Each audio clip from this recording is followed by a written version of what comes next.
Okay guys, next week we're going to have lesson number 100 of this course, but before we get to it, I want to make sure that we get familiarized with this very complicated endgame, which is when we have king and queen versus king and rook.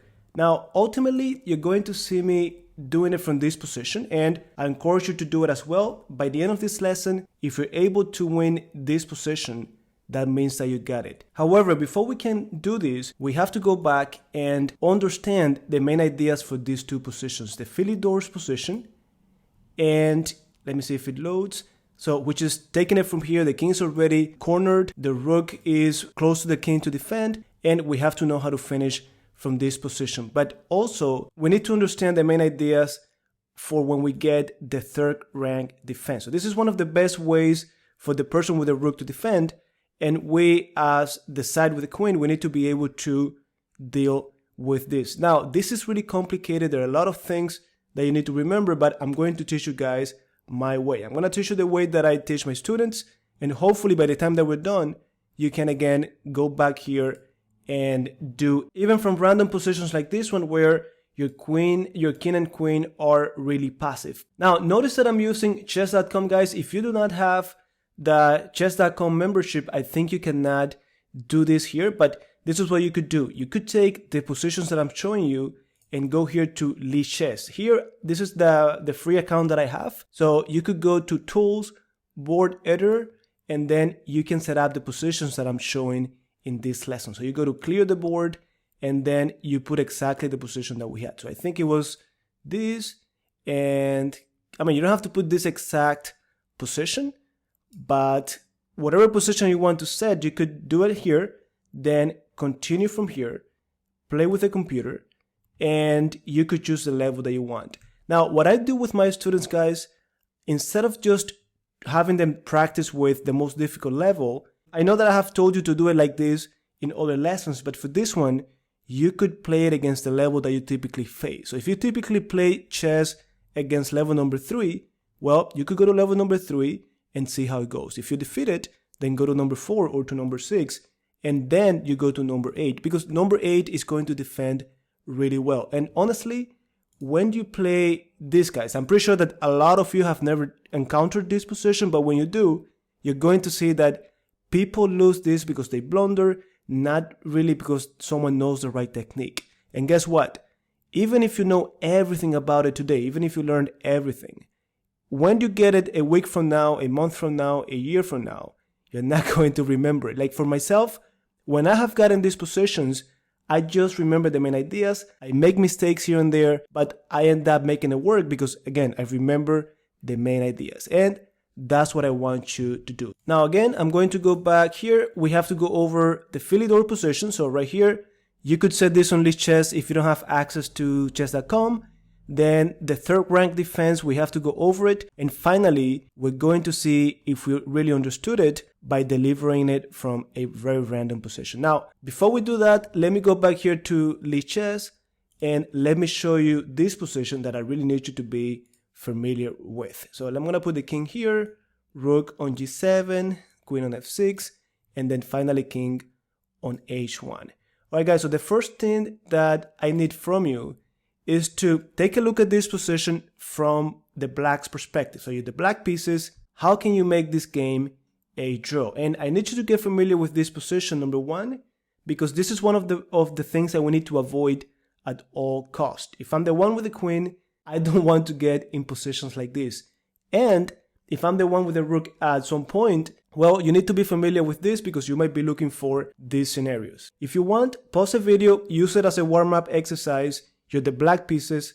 How do we make this a draw? And I know for many of you, just by looking at this position, you understood it's all about the perpetual check. So you just go check, then the king has to move. Even if the king goes up, like if it stays down, I just keep going check, check. But then if the king happens to go to the F file, well, this is why this works, because we have the pin. We're going to get the queen, and this is going to be a draw. So queen takes, king takes. That's going to be a draw. Now, what if the king instead goes up in zigzag like this? Well, same thing. And then by the time the king gets to g6, we have this resource.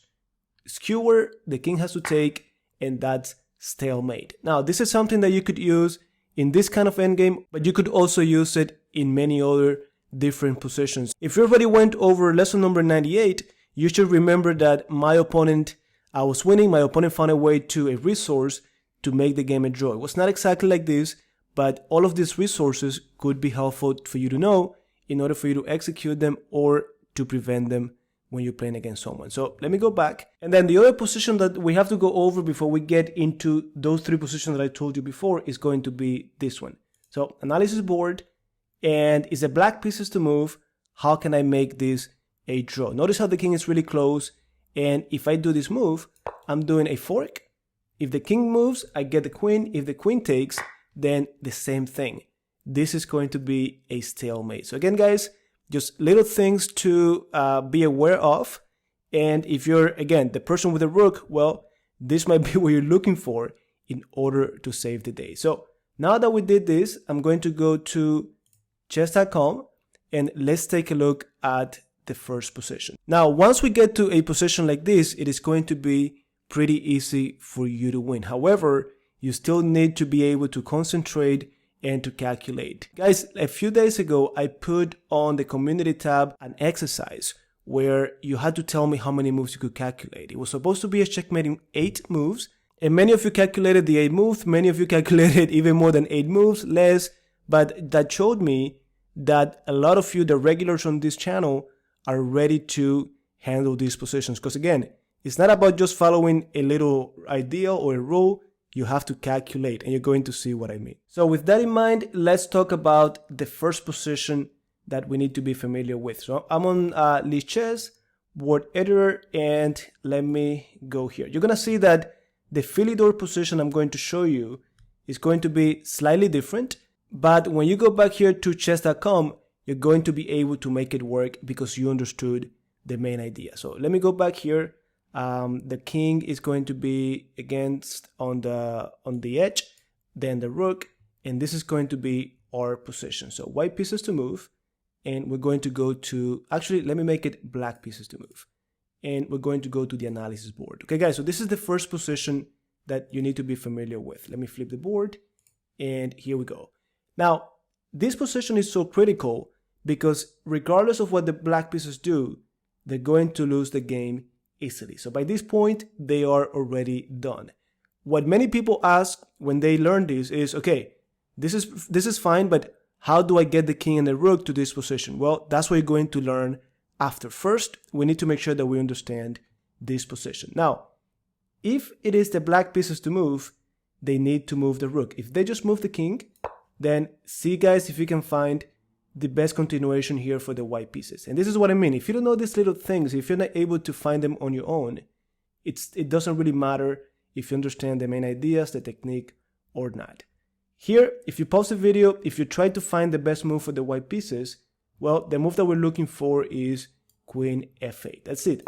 After you do queen f8, the rook is pinned, and we're going to collect the rook, we're going to deliver checkmate. On the other hand, even if you couldn't find it, it is true that, hey, someone is challenging me to a game. Okay, so if you're looking at this lesson, now you know why I couldn't pick it up. I was recording this lesson. So anyways, with that in mind, king h6 is not the move. So the black pieces, if they want to make this a little bit more difficult for white, they need to move the rook. And this is one of the reasons why this is such an important endgame. Not only because you have to know it, but for me as a coach, I use it a lot with my students. When they are complete beginners, well, I show them this endgame, not because they need to know how to do this, but in order for them to understand how the queen is more powerful than the rook. So whenever the rook is far from the king, I show them a position like that to see if they can find a fork. Like here, let's say that the rook goes to b7. Well, I'll show them this position, and they have to find this fork. So this kind of position is very important. You're gonna see it, at least my students see it when they're beginners. Then when we talk about tactics, about forks, skewers, I also show them positions like this with only 4 pieces on the board for them to practice this. Now, for you guys who are on lesson number 99, well, we have to be able to do everything from this position all the way to checkmate. So we already know what to do if they move the king. We pin the rook, but then we have to know what to do if the rook moves away. Guys, there's no way you can memorize all of this. You have to be able to come up with it yourself. Again, if you're playing blitz, a lot of blunders are going to occur, but if you guys have a lot of time on the timers, the person with the rook is going to always find the best move, or at least accurate moves. If you have the queen, you need to take the time to look for ways to get that rook in trouble. As a general rule, if I'm the one with the queen, I want that rook to go away from the king, and that's going to allow me to do these forks and get, or skewers, and get the rook. If I have the rook, I have to be very careful where I place my rook. So again, rook b7, we have the easy fork.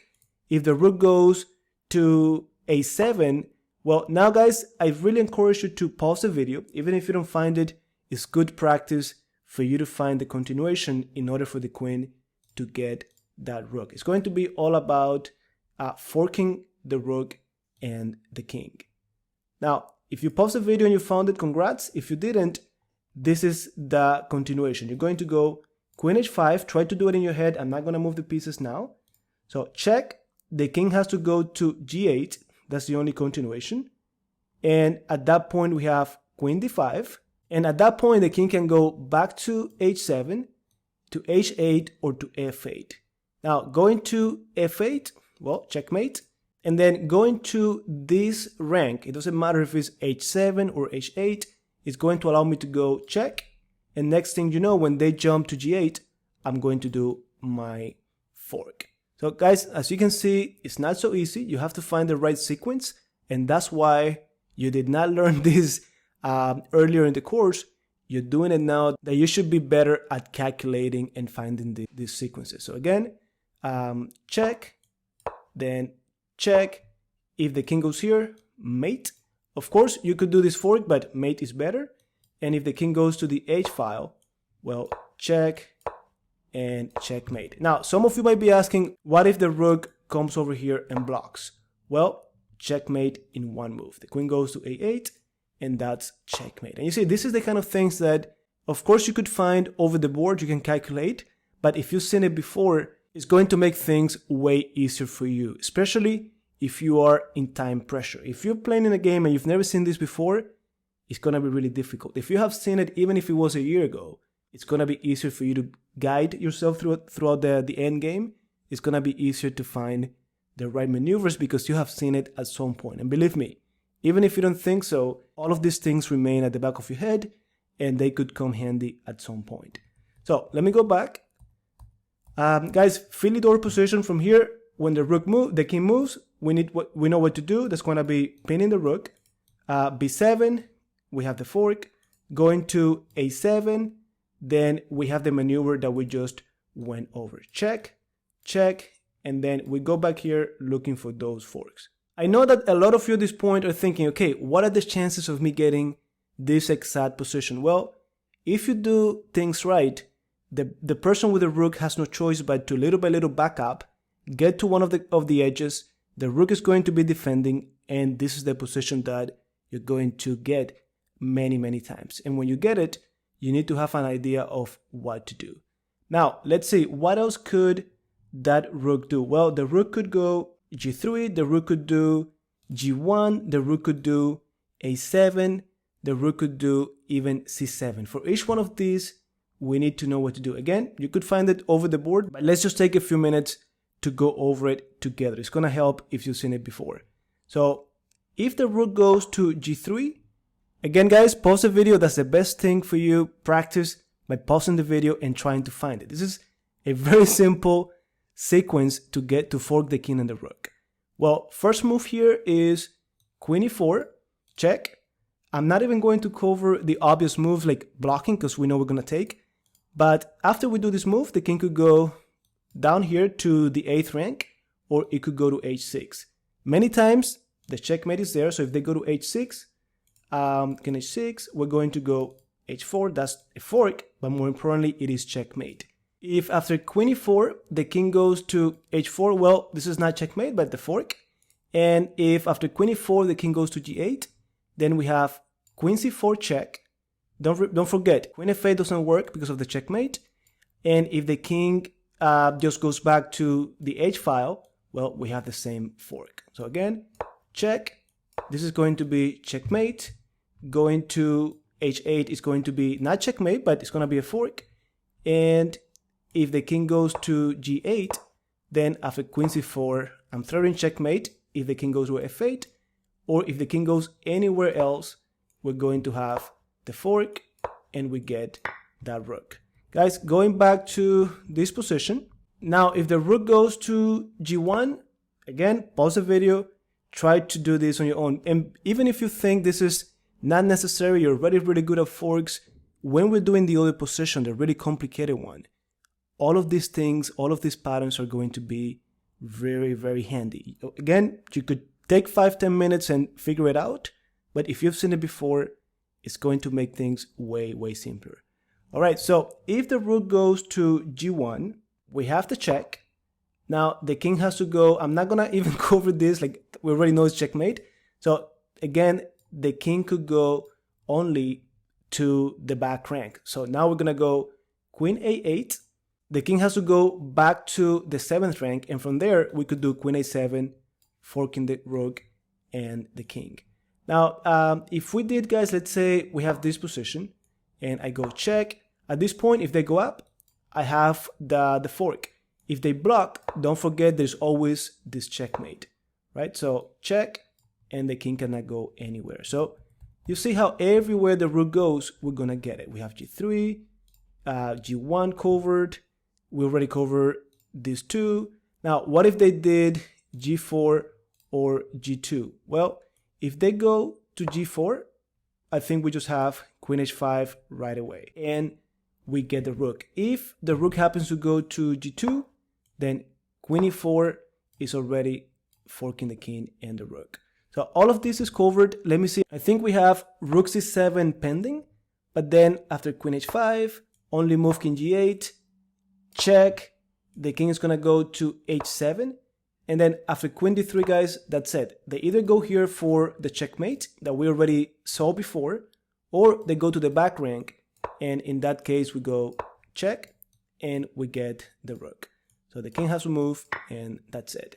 Now, guys, the only thing pending in order for us to go ahead and practice, like now if I go back here and I were to practice this Philidor's position, there's only one thing that we haven't covered, and that's exactly what we're going to do. We're going to cover it now, and then we're going to practice it on chess.com, or you could cover it exactly from here. Now, the only thing that I need you to know is what to do if in this position it were the white pieces to move. Notice that the black pieces don't have to move the rook, and it's going to be harder for us to do anything. So all you need to do is triangulation. We have talked about triangulation already. It was more about kings and pawns endgames, but this is a concept that I told you back then.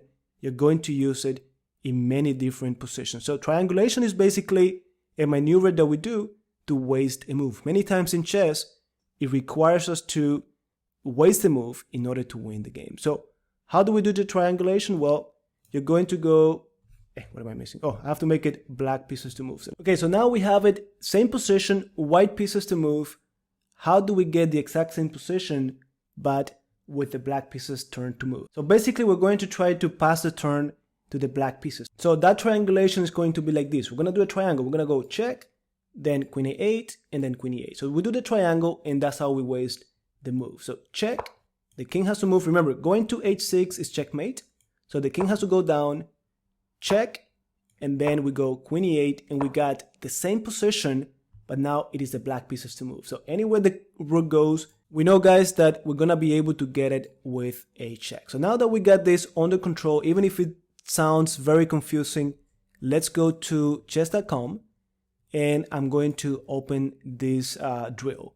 Now, notice that it's not exactly the same. And this is another thing that is going to make it complicated. Even if you learned everything that I just said, let's say that you already memorized it, now it is on the other side of the board, so it's not on this side anymore, it's on this side. And notice how the king is not here and my queen is not here. Now, how do I know, regardless of the side of the board, where my queen goes? How do I get the Philidor's position? To me, it has a lot to do in this kind of endgames. It's like when we learn about the queen and king checkmate versus the king. We have to remember the knight jump position. So to me, I want my queen in knight jump position from my king. And you're going to see, if I do this move first, now they're going to go over here, because if not, they get checkmated. Remember, if they had blocked with a rook, then the queen goes over here and checkmate. Now, guys, this is the exact position that we just talked about. This is the Philidor's position. If you get confused, try to look for these patterns. Look, knight jump position, knight jump position. This one, I don't really use it that much, but these two pieces like this is what's gonna give me exactly what we talked about. Now, at this point, notice that if it were the black pieces to move, then they had to just move the rook away, and we're going to go after that rook with the forks and everything else. It is my turn, so I need to pass the turn to the black pieces. I'm going to do triangulation. Here, here, and here. That's going to be my triangulation. From the Philidor's position, if it is my turn, I'm going to pass the turn to them. So check. Moving the rook here, I'm going to take it. They go down, check. And now, regardless of what they do, I got the same position, but it is the black pieces to move. So have your knife ready, because the moment the rook moves, we're going to do the fork. Well, have your forks ready. Okay, guys, so they went over here. Let's see if we can find the best continuation here. Now, at this point, remember, it's very nice if we can get the fork down here. So if I were able to get to A1, check, the king needs to get on the B file, then I get my fork. So the maneuver that we talked about, and this is something, again, if you have the time, I know you can come up with it on your own, but I already know from before, and that makes it even easier. So check, then check, they're forced to go to B8, so check, and now I'm going to work them from down here. So I just want to get to A1, check. Remember, if the king had gone to C8, that's mate. So check. Now, if they block with the rook, remember that the queen crosses over to H8, and that's checkmate, right? So now my fork, and I'm getting the rook no matter what. Give me that, and checkmate into moves, check, and checkmate on the next move. Alright guys, so we got the Philidor under control. If you have chess.com, practice it here.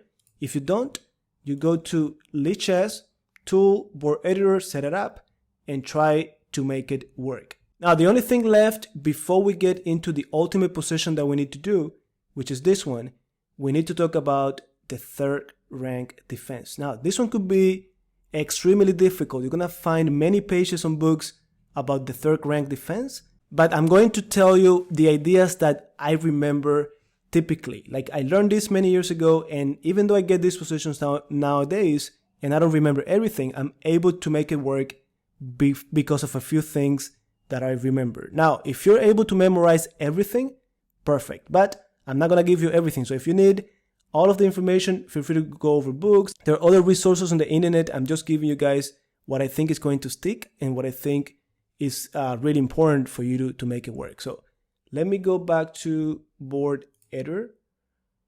And actually, wait, let me see. Okay, so this is the position that they give us. If I go to the third rank defense, they're giving us king d5, queen b7. So let me see. So clear board, and I think we had queen b7, king d5, and I think these two were in knight jump position, so I think it was something like this. So analysis board, and yeah, 1, 2, 3, perfect. Okay guys, so this is the thing about, this is what I remember about the third rank defense. First, I remember that it's one of the best ways for the person with a rook to defend, but if I'm the one attacking, there are two things that I remember. Number one, I know that it's very important to have the opposition. So even though opposition is with an odd number of squares in between, I just remember my king in front of their king. It's gonna make it simple. And I want my queen to be controlling one of these squares in the center, right?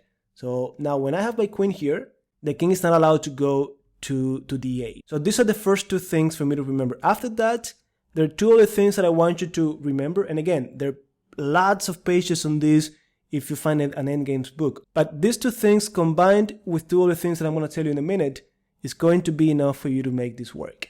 And again, this is assuming that your opponent is not going to blunder.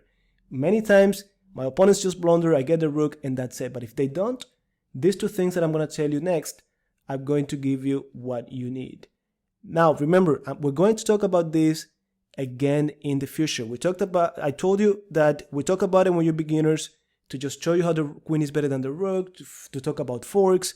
now we're talking about this, and at some point in the future, I'm going to be like, okay, remember back in lesson 99, we talked about this, so we're gonna go even deeper if necessary. But this is what we remember. My king in front of their king many times, my queen controlling one of these central squares, and also, it's always a good idea, this is another principle, if you can attack the rook with your king, well, that's typically a good idea. Now, in this position that they're giving us, this is what I'm going to do. Once I put my king in front of the rook, they're going to probably move the rook, I don't know, let's say here.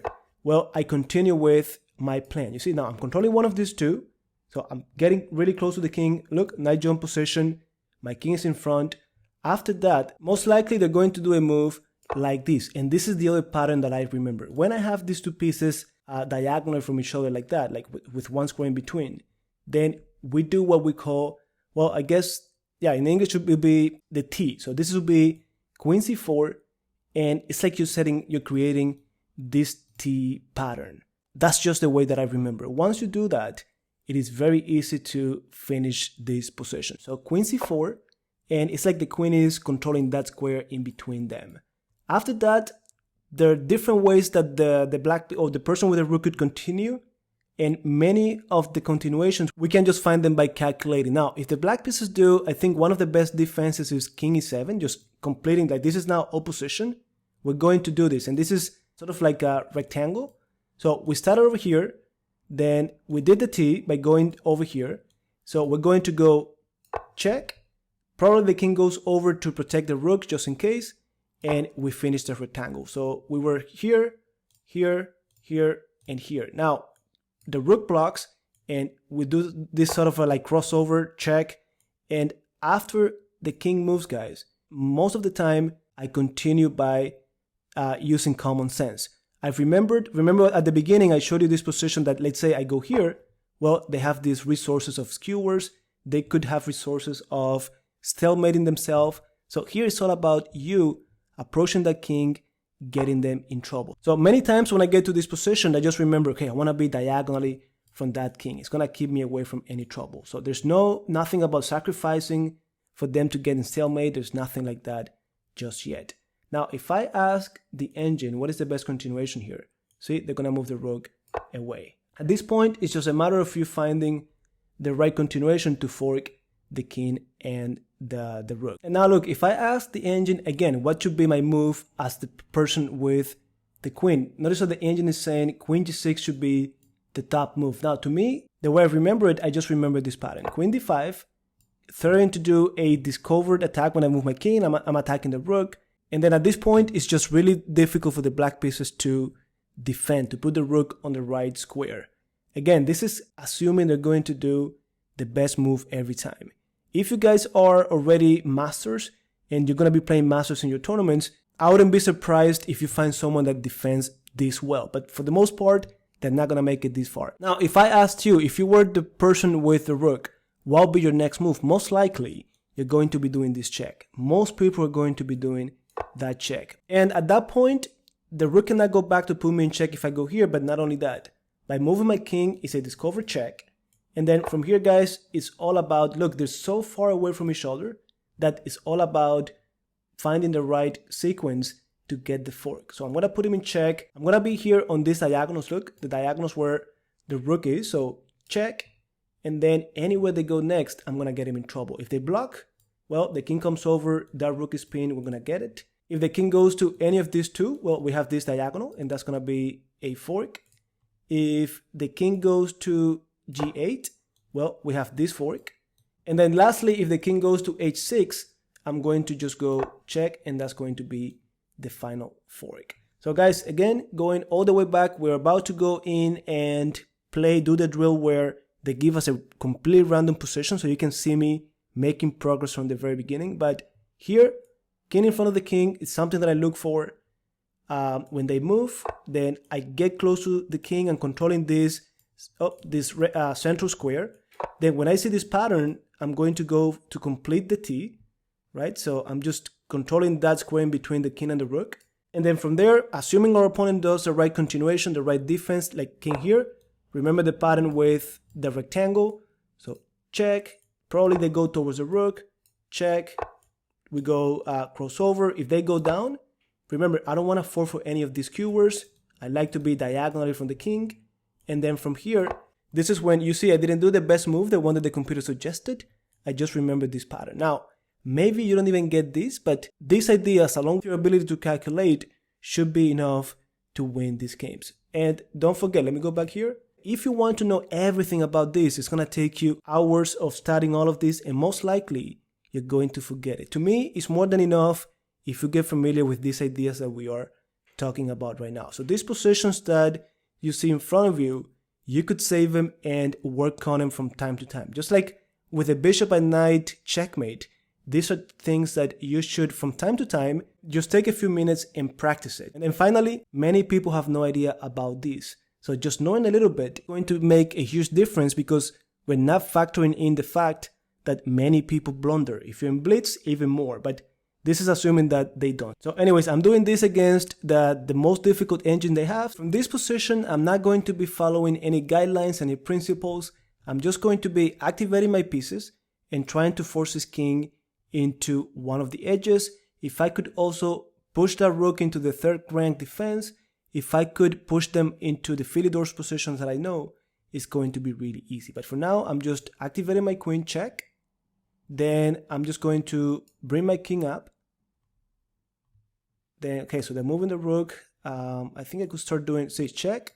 I know it's easy for them to defend, but I'm making progress. Now, check. And let me keep bringing the king up. Keep bringing the king up. Notice how the king is going down by itself. So this is way easier for me. Typically, if I'm the one defending, I like to keep my rook close to the king. But here, I guess the computer already calculated that I cannot do any forks. So let me just see. And by the way, this is also, they have the side defending. They have these ideas to just attack. So they move the rook and they start putting me in check and so on. Now, let me just go here, check.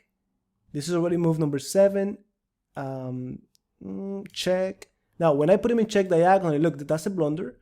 When I put him in check diagonally, they just cannot defend it or do anything about it with a rook. So that's why I did it. Now, let me just keep getting closer.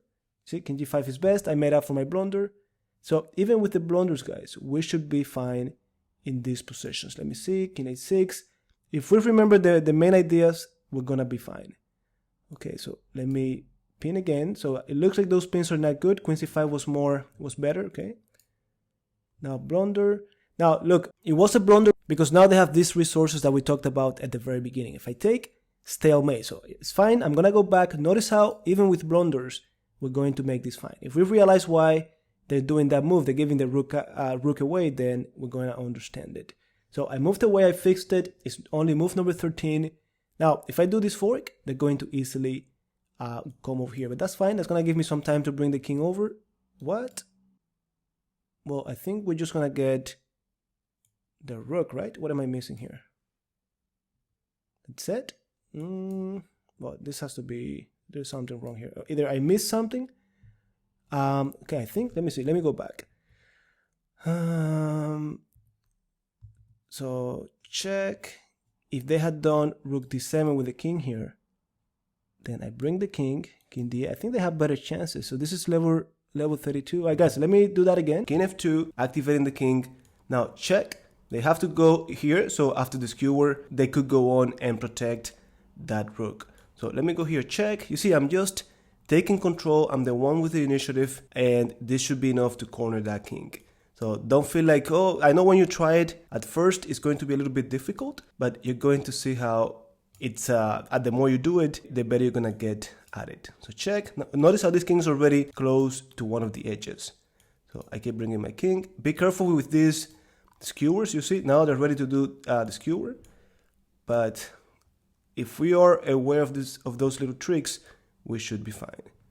Okay, no, that's not gonna be good right now. Let me go here. You see, I don't want anything tricky. Now, see, that rook is going too far. I'm guessing they calculated I cannot do anything, but they have to be very, very careful. Okay, so let me just go now. Why not check? Now they have to be very, very careful. Look, check. If they go up, well, that's going to be a skewer, so they have to come down. And I think this is already, guys, the third rank defense position. Notice that it's on a different side of the board, but it's going to be the same thing. Now, we said that we want to control this square, and we want the kings in front of each other, so this is perfect. So my queen is going to come here. And notice how instead of going here so that we could do that T idea, they went all the way to h7. That's fine, not a big deal to us. So let me just make sure that he cannot put me in check. Okay, check.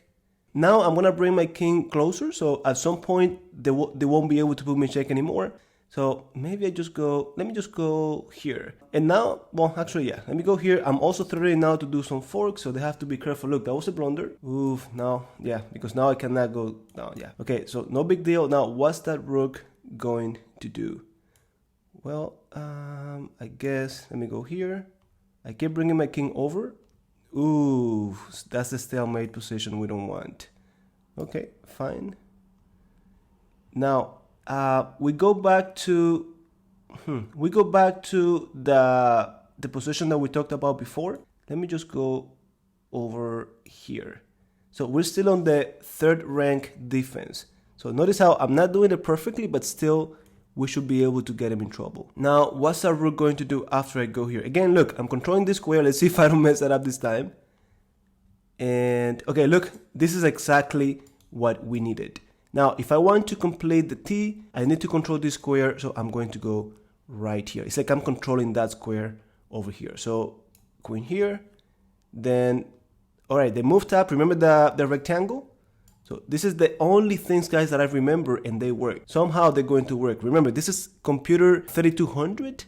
This is really difficult, and they're going to find the best way to defend. And even in that case, we were able to get them to make it work. The moment I recognized this pattern, I found this move that many people I think is so difficult to find, but if you're familiar with it, it's not gonna be the case.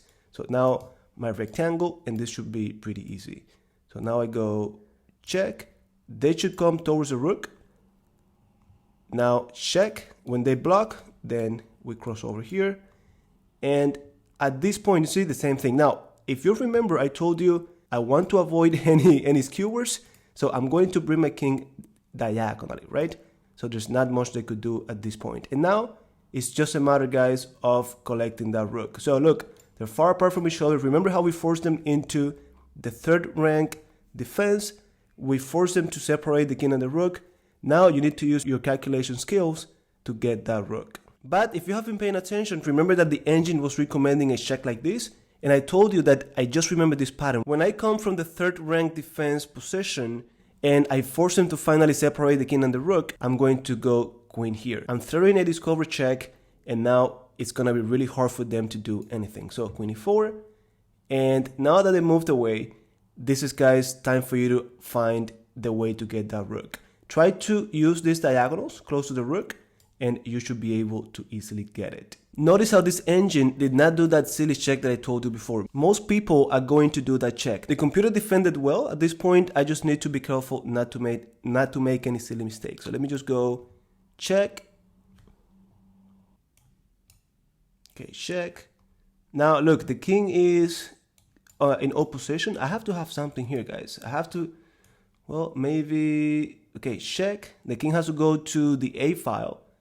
And even if you couldn't see it from before, guys, at this point, it should be pretty obvious. How can I fork these two? And we did something similar before, but even if you didn't remember anything, even if I showed you this position at the beginning of the lesson, you should be able to come up with this maneuver. So check, then check over here, and finally I forked that king and the rook. As you can see, it's not so easy, but if you follow the principles that we talked about, you're going to know more than your opponents. Alright, guys, so I hope that this illustrates everything that we have covered so far. Notice how I did not even go back and did this drill. You could do it to practice, but I didn't even do the third rank drill because what we talked about was enough to just go straight to this one. So we talked about it. I did not do it against the computer, but feel free to do it. To me, the most important thing is, I think, that you do this on Lichess against the level that you typically play against. If you have a friend, even better. Playing it against another person is going to give you a more realistic experience when it comes to this kind of endgames. Now, not to leave you hanging, I'm going to do a few on Lichess with lower rated engines just for you guys to see it, okay? So let's see how it goes. Board editor, let me clear everything, and I think we had this position, right? So the black king on f4, let me double check. Yeah, so let's take what just happened on chess.com as what would happen if you played a beginner. They're going to blunder the rook easily, but let me instead go here to white to play, continue from here, versus computer, and instead of 5, let's do 15, okay? That way we have more time, and let's play first against number 5. Actually, let's do number 4. And this is exactly what I was telling you before. If you typically play against number 1, well, give that a try. It should be very easy. You should win that just because they're going to blunder the rook. Now, let's see number 4. Actually, number 5. Let's see. Let me go like this. I'm going to, again, just activate my pieces. No guidelines, nothing to follow. Just like we do when we have queen and king versus king. Just activate the pieces. Try to corner the king. And now in this case, we want to force them into the Philidor's position or the third rank defense position. So check, just to activate my pieces. Remember, anytime you could attack the rook with your king, then it should be a good idea. So check, keep bringing the king.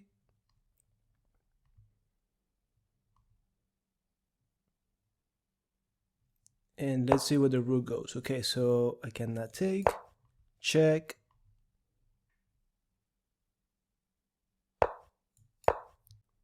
Okay, the king is almost at the edge, and at this point, we could sort of get into the positions that we are familiar with. So let me see if I just go, I wonder, right, let me try this.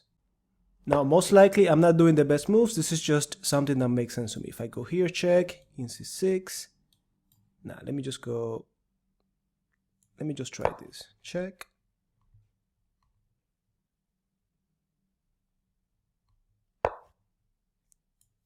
Keep bringing my king. Did I miss? No. Right, let me attack through the diagonals. If I don't attack through the diagonals, is like I don't have the queen. The queen is better than the rook. So check. And I think, yeah, the king is already at the edge. Now it's just a matter of bringing my king over to help. So maybe check. All right, let me pin the rook through the diagonal again. If king c8, I have to be careful with bringing the king over because they had the skewer. So I keep bringing the king. There's no such thing now, so I'm safe. And now, look, skewer is coming over, so most likely check. And if the king goes now to the edge, this is going to be like the third rank defense. But nope, that's not happening. Check. And now look, now the king and the rook are so far apart from each other that maybe I have some like check and find a way to create a fork. So let me give that a try. Check. And okay, now if I go here, check. Oh, they could block. Yeah, they could just do this. Because I was thinking if the king moves, then I'll have that fork. But let me give this a try. Okay, king d6. Now they could use this idea of putting me in check from far away, but then they're gonna get to the point where they cannot do it anymore. Like if my king gets here, they wouldn't have this move. So most likely I'll get a few more. Oh, no, there's no more check. I wonder if I have check. No. Look, I think I got it now. So check, and then that's going to be my fork. Yeah, so check, and now only move is to go king a7, and I think this is going to be winning material. So I'm attacking the king and the rook. If they block with the rook, well, we get them anyways. So we take, and then checkmate. That's it, nothing they could do. Okay guys, so that was number 5. As you could see, we defeated them without implementing anything that we learned today. But more than anything, you guys already know more than a lot of people. And like I said before, we're going to revisit this again just take those positions, that the Philidor's position, the third rank defense position, and see if you can defeat the engine that you typically play with from those positions. And of course, let me know how it goes in the comments. Now, for lesson number 100, if you go here to my channel and you go to community tab, you're going to see all of the different posts that we have there. Like the last one, it was this exercise that I put to see how you guys were doing when it comes to calculation, because I needed to make sure that you knew what you were doing before we talked about this endgame. Now, if you go to this tab, you're going to see how you could help me, how you could be part of lesson number 100. So with that said, guys, I'm going to leave it here. And like always, we're going to talk in the comments. See you next time.